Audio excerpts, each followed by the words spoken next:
fifth largest nation in the world, it seems. Something like that they write. So people like these kind of comparisons, but that doesn't mean any great stuff for us. But you would be shocked unless you look at the statistics as to how in a group some set of people are condemned to be where they are and can't realize. If you are discussing women in lives like us, I mean, I also have daughters and my sisters work, everything. You compare that with women among these affirmative action groups, communities. It's the most heart-rending, okay? So even a small brush with them will make you realize that leave alone the larger thing of going up to the CEO level, but there is so much work to be done at the bottom level in order to make everybody feel worthwhile. And it has been a great eye-opener for me. I've been associated with tribals for the last about 30 years in my personal capacity. But when Tata started this movement in affirmative action, I just thought I will share with you something about what Tatas do. Is that the way would you like to take it? I think many of them said about if you want to bring about a change, especially in these matters, it's a mindset change, and the mindset change has to start at the top level. And it has to start with the company. Even now, Tata's known for compassion and the way they do things are different and things like that. We see a lot of reservations. And so the mindset change is the one which we have been working for the last 6 years. You know, we asked them to commit to a policy, a kind of a vision document, and then where we will work.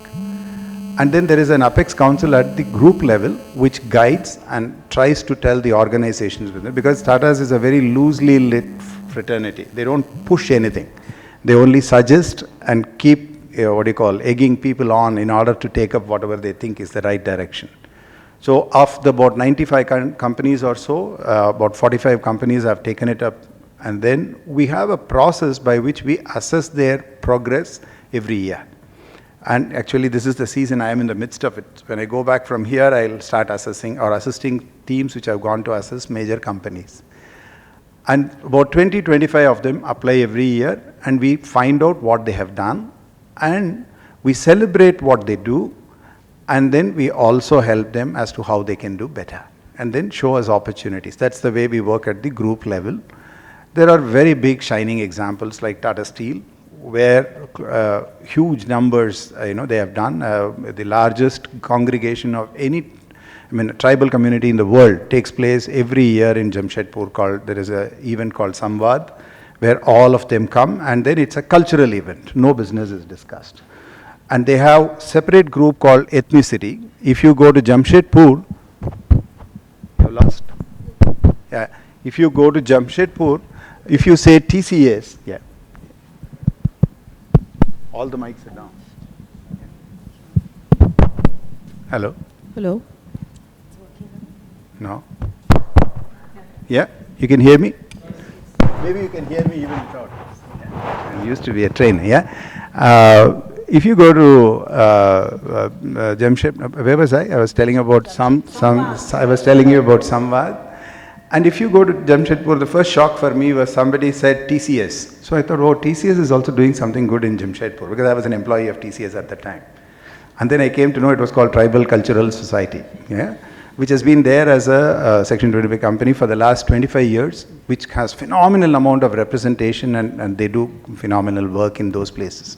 So what I'm trying to say is those companies, because of their need, they have been focusing on it and have done quite a lot. But there are many companies which didn't have a need to do, but then they have taken up. Obviously, TCS itself is one of them. In their BPO sector, they inducted so many from this community by a simple decision to do it. I think Subhaya put it very well. If you have a mind, you can make it. No, you don't do it thinking that it is tough, but once you decide to do it, you find ways to do it. And so TCS has done, Tata Steel has done, Tata Motors has done. Many companies which score, we score them and then declare their practices as something worthy of emulation. And that such companies are all fairly small companies, nothing great. There's a company called Tata Steel Processing and Distribution Limited, which is about 1,000 crore company. And it just takes the main steel rolls and then cuts them into various places and then gives it to various automobile companies. They have shops located within the automobile company like Hyundai or a Maruti or a Tata Motors. And there they will further size it up to the need they do. They don't do much work, and even the work is there. But they never thought that they could do. You know what they did? The entire program is run so well, starting with what we call the 4 E's. It starts with education, then it has got employability, and then you have employment. Or after the employability skills are done, you don't have to worry about employment, you become an entrepreneur yourself. So we call it the 4E principle, and they integrate it. They make sure, in the last 4 years, TSPDL has done such a way that no recruitment will be outside their apprentice scheme, and no apprentice can get in unless they have gone through their employability skill, and employability skill has got a phenomenal amount of representation from the AA community.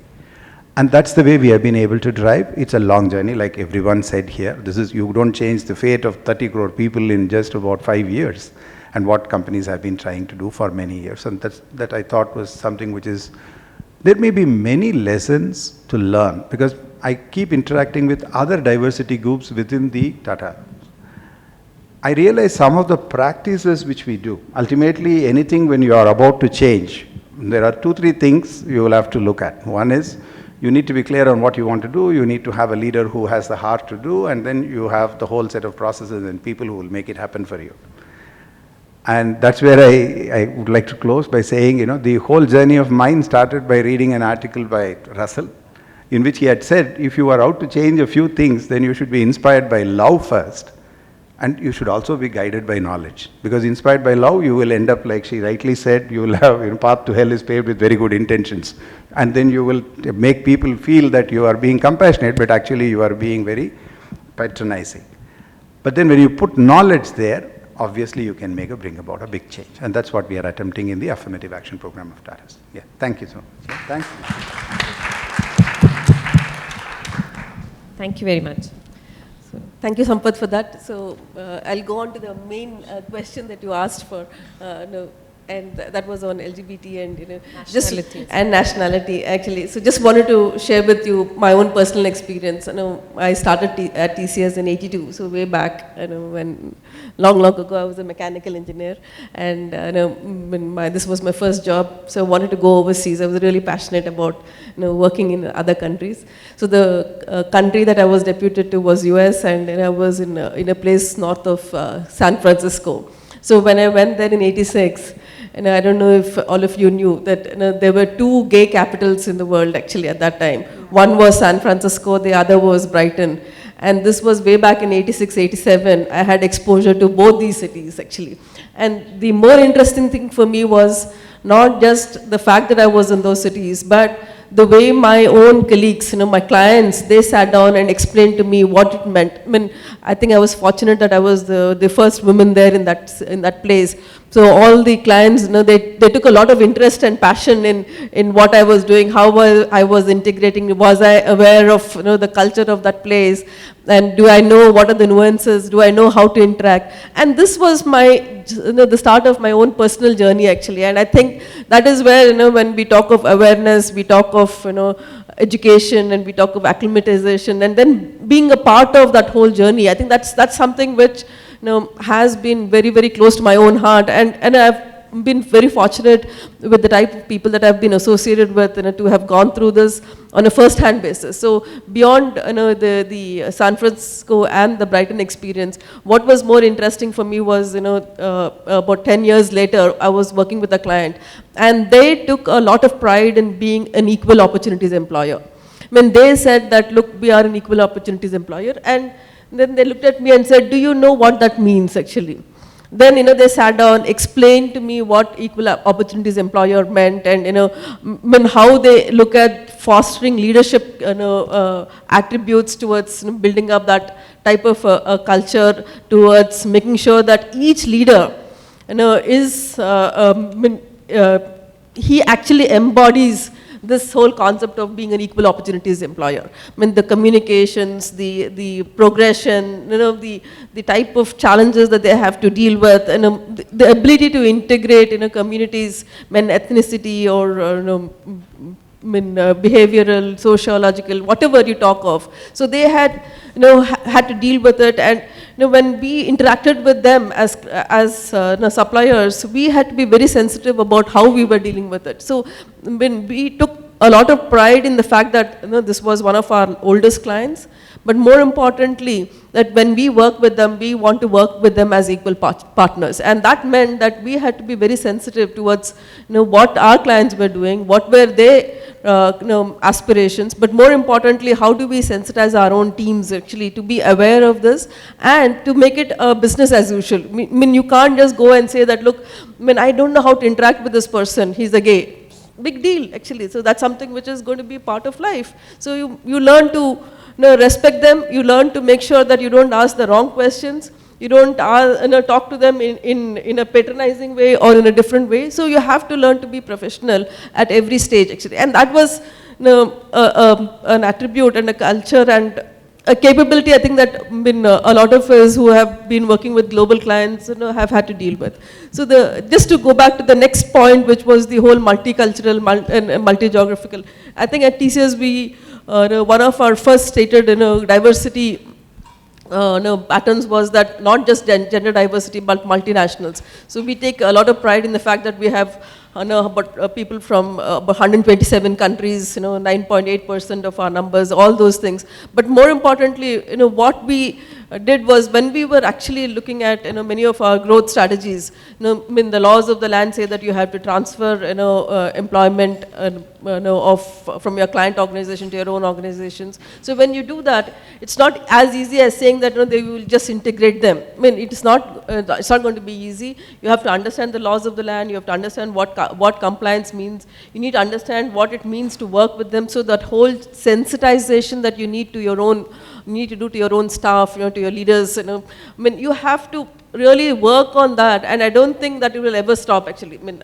at TCS, as we do more, we learn more, and I mean, it just goes through that whole cycle of learning and doing. And I think that's something which a lot of us have learned it possibly the hard way, but I think it's going to be the business as usual for most of us, as we start becoming more and more global. Thanks, Priyanka, Right. and I Thank hope you. that answers a little bit Yeah. of your own questions on Yes, it does. multicultural. Thank you very much. I think before we move on to the next section of discussion, I'd like to open it up to audience for any questions that they may have. And yeah. Hi, good afternoon. I'm Debakant Mishra from TCS. Thanks to Subhaya, your presentation was crisp, small, but some of the facts were really eye-opening. The last point which said that people with different abilities bring out a solution-based approach was really very hard-hitting. Bindu also brought out some numbers. She said that against a mandate of about 3% in the corporates, the current level is only 0.01%, if I heard it correct. Against 70 million people with Okay. challenge, 0.1 million people are employed. Are employed, okay. So I don't know, there are a lot of leaders in this room. Are there some ways that we can increase this number? Is it a lack of will, or is it some other factor? Can the leads in this room give us some pointers as to how this number can be increased? I'm sure India is now gone up to a level where we have started now thinking on what we call as the second level. We have come up in terms of our manufacturing, services, and various other industries. They've matured. And we are really not running to meet our bread and butter. So we are definitely now going to the next level. So at this level, what are the ways by which we can increase the employability of special people? So any thoughts? Subhaya, you want to take a shot can at I it answer? first? Yeah. So there are multiple aspects into this, right? One, I'm glad to see the will, the interest of increasing the number among the leaders here, right? But there are some practical challenges. No, first let's discuss about those things, right? And if you look at even in the Bindu's presentations, he was talking about we also would like to hire, but where are the people? That is the biggest challenge. And employability, we know, is a challenge for India as well, right? And recently I read a stats saying that India has to train at least 15 million youth per year, but its capacity is only 3 million in a year. So where does the other go? And employability gets much more widened when it comes to person with disabilities, right? Due to their various disability-related challenges. And second thing is about the educational qualification. So a lot of companies ask for graduates, but can you imagine any hearing impaired going to a regular college? He can't, right? Because there is no interpreter, so how he is going to do a graduation, right? So some of the things what corporate sector and the social sector has to come together, and some of the companies has done it, what we call a relaxation on certain criteria, because the PWD hiring is not as same as the others, because here you have a wider talent pool to choose. Here, probably the talent pool is lower, but having said that, we always tell to company, probably you can relax on the qualification, but not on the quality. So how does it work, right? So there are different hiring models what we work. One predominant approach is called a collaborative training approach, right? Where you identify certain roles. I was talking about certain roles what I had listed over there, right? Say if it is a BPO transaction processing role, look at the role and see something called job analysis and understand what type of disability can fit in, and then you source back and train along with the corporate trainers and those with the NGOs like Enable India. So you get a much more larger pool as well, right?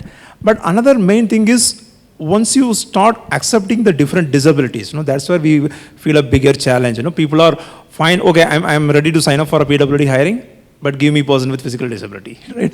Give me person with mild disabilities. That is understandable, but can we move along? Can we move further on that?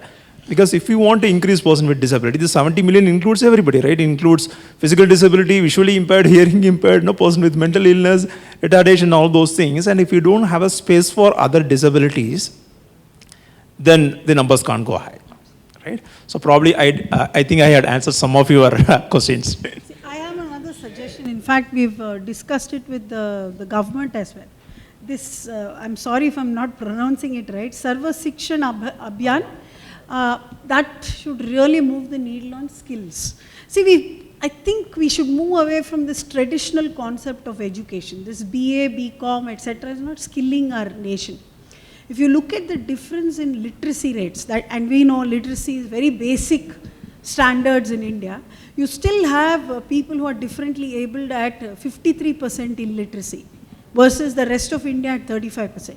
You have to move the needle there, and maybe Sarva Shikshan Abhiyan can help, especially in skilling. And that too, the rural disconnect. We are still talking about this problem from a very urban concept. Please remember, nutrition is worse in the rural areas, as a result of which children are born with physical disabilities. So it is a bigger challenge. How do you connect the rural market with so much of potential in the labor market, I mean, with that of the requirements of multinational public sector, whatever you want to call it, in the mainstream cities? How do you make the cities accessible? I'll give you a small example. The Tamil Nadu High Court had to come down on all the government agencies and give them a time limit in which they had to make all the government buildings ramp ready. It's shameful that the government, the judiciary has to step in to get these things done. It's a challenge, let's agree. If somebody can't access staircases and steps, etc., they can never go and raise a complaint or get access to education and stuff like that. So as a country, we have very fundamental challenges there.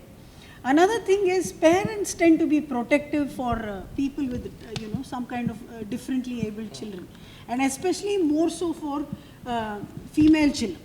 So therefore, when they're denied even primary education and literacy, it becomes very hard for them to come into mainstream employment. I agree with Subaya that corporations have to work with NGOs, but I think even the government has to raise awareness. There's tremendous potential here. I will give you an example. Look at SAP, for instance, as an organization. They are a competitor, I know that. But they have hired systematically people where there is a need for attention to details with people with autism. And it has worked very well for them. So sometimes organizations have to take the lead and look at trying to tie up with upskilling rather than giving the traditional education which really doesn't generate jobs. Can I just add on, because you touched upon an important point on rural connect, right? And if you look at the workforce of India, right, 93% is in unorganized sector. So where the self-employment is the major thing, right? And corporate can look at different hiring models as well. One of the things what Hindustan Unilever is doing with us is they are influencing their vendors. Could be like KK Packers and others. Can you hire person with disabilities in your factories, or can you put people on this, right? So with the different avenues what corporate has, there are different ways, and even we started with Wipro now in terms of working with their different vendors in terms of housekeeping and catering and those kind of things. So there are different avenues where you can influence PWD hiring and inclusion at the workplace. That's true. I think supplier diversity is something that is, being encouraged by organizations, and I think more and more organizations should encourage it, because the way you pointed out, right, that is going to lead to skill building and employment at the right, in the right kind of industries and in the right kind of skills that people do have, and I think doing away with the traditional model of education where we only give them bookish knowledge and then leave them to fend for themselves has to change. That's very true. Any other questions from the audience? Hi, I'm Prakash. I have a question about LGBT. Now, in a country like India, where it is not culturally supported, it's not legally supported and all that, and what can organizations do to sensitize people? Because I have a lot of friends who actually vocally support LGBT. They are gay, lesbians. But when it's friends, they are very vocal about it. But when they get into the office,